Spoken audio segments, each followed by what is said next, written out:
Hey everyone, and welcome to the Battle for Azeroth Alpha test. Yes, the test servers have finally opened up. I've done the Alliance and the Horde content across Nazmir and Drustvar. I've played a few of the classes and generally just covered the content that's currently available.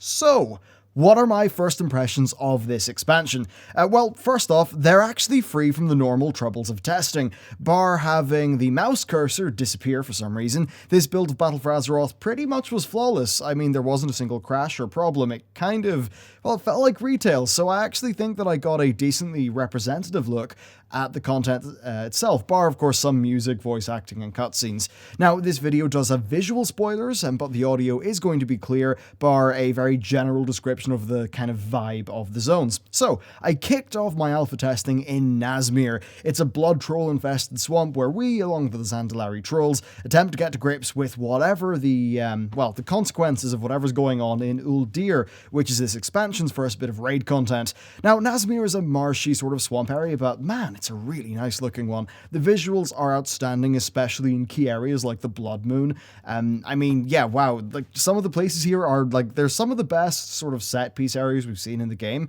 Now it's a swamp, so yeah, it's a bit more on the dank side, but they do manage to have a lot of variety with the areas and the color palettes.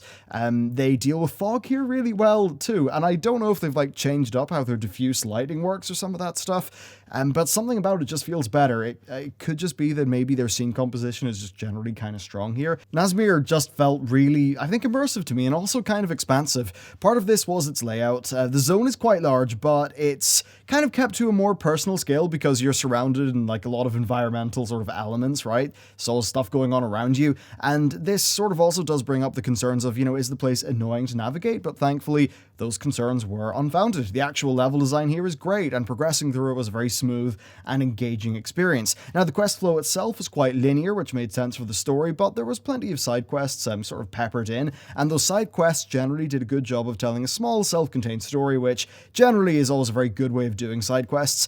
The narrative itself was great. Of course, I'm staying away from spoilers here, though, but overall, a massive thumbs up for Nazmir. I kind of loved it. So the next thing that I did was I created an Alliance character and I went to Drustvar. Yeah, wow, this might be one of the nicest looking zones in the game, especially when it comes to the lighting. They're very much, well, they've chosen a color palette and they've stuck with it, and it works amazingly. Lots of sort of autumnal shades, works perfectly with the landscapes, the lighting, the fog to create this zone that doesn't feel like any other one in the game. With Legion, you could think of those zones as like a high-res version of something we'd already seen, especially, Howling Fjord, Stormheim, and, Val Shara. Drustvar does not run into this problem. It really does feel unique. One thing that did strike me about it was the sense of scale. The zone feels massive, even though I'm sure it's no larger than most zones in the game. A decent chunk of it is a large mountain, and of that mountain, actually a good bit of it is playable terrain, which is a little bit more than, say, with High Mountain, where it kind of felt like a few small gameplay areas that were split up by loads of vertical, impassable terrain. Well, in Drustvar, some of that is playable, and the large scale of the peaks, combined with the view of the big body of water that lies in the center of kul'tiras, really just made for this strong sense of, place, I suppose. Suffice to say, I love the look and feel here. It's really immersive, unique feeling. I just love it. Now, the questing was really interesting. It started off as a bit of a mystery, so it expanded out to be a bit more non-linear before tightening up again, and I like how they use the flow of quests to reinforce the narrative. Without going into spoilers, let's just say shenanigans are afoot, strange things are happening to townspeople, there's lots of occult stuff, and no one really knows why. The zone does a really good job of sending us off to sort of discover what's up, and it breaks away from the Nazmir-style linearity, which makes sense for the tone that they're going for, but then when the pace of the plot has to pick up again, yeah, the good news is the quest flow does sort of tighten. Without talking about the spoilers, the story here is fun, it's a breath of fresh air, we've got some new themes, new things going on, and it's nice to have that after, slaying demons for countless hours. Of course, across both zones, then, the quests, I found them to be well designed. They were mostly focused around a landmark or some sort of, fixed area. Nothing stood out as being annoying or awkwardly designed or immersion breaking or anything like that. The flow between quest areas too was mostly smooth. Generally, I just found the time kind of, it slipped away pretty quickly as I was moving through the content, which is always a good sign. So yeah, you know what? Another massive thumbs up. Out of the 6 new zones in this expansion, I can already say that I really do like 2 of them a hell of a lot. So that was kind of great, and I was also examining the leveling experience, and the rate of XP seems to be around 3 or so levels per zone, which kind of makes sense given how we'll do 3 zones for a main continent plus the war campaign. Now the leveling time, I mean, I can't say anything now, but if I were to estimate based on what I've played, I'd say similar enough to Legion. One thing that you will have noticed in this video, though, is that the numbers are massively squished. This is great. We're dealing with sensible numbers again. Okay, so it's just a lot more immediately readable and free from needless numerical bloat and noise than with Legion. Doing 1.3 million DPS involves a large number where most of the numbers just noise. Anything after the 1.3 and say 1,327,639, well, those small numbers, they're just pointless. They're noise. Dealing with a smaller 3 or 4 digit number makes far more sense. It's more readable, and hopefully Blizzard are able to contain the number bloat.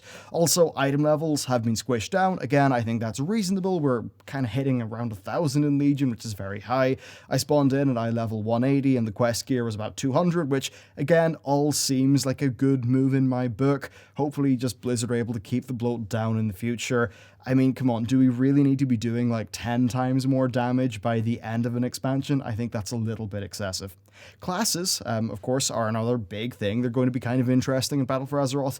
Marksmanship Hunter seems to have a core ability missing, so I can't really test it, but otherwise it seems to be attempting some new gameplay concepts. Survival feels a bit more fully formed though, so that's something I'll be covering quite soon. I also played the Monk, which felt great. I did a quick look over the Warlock. It seemed kind of similar. I'm expecting more from Demonology. I'd say that it definitely does feel like the classes are in an early position. One unfortunate thing though is that we haven't really received test guidance from Blizzard about the classes. Now during Legion, okay, so with that test period, the class testing was just very targeted. They only like unlocked a few at a time.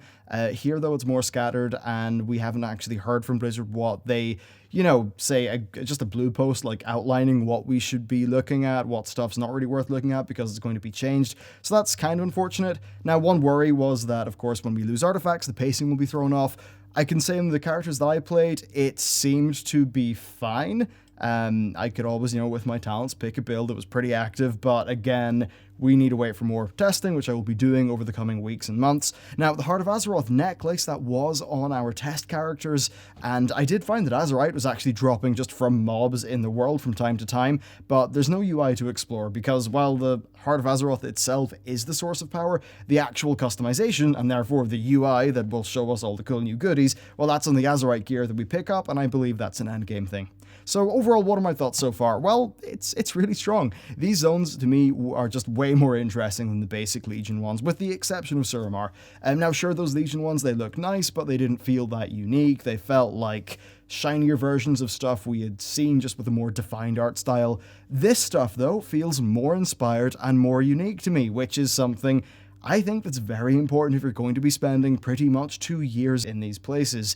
So yeah, that's where we're at so far. I think it'll be interesting to see how the alpha opens up over time. There's a few major plot points that are still not known, but data mining is definitely pointing towards some interesting things with the plot, but again, I'm not going to cover that here because of spoilers. For me, the main thing to look out for is how they deal with classes, sans artifacts, especially with what role Azerite gear plays in the overall feel of a class.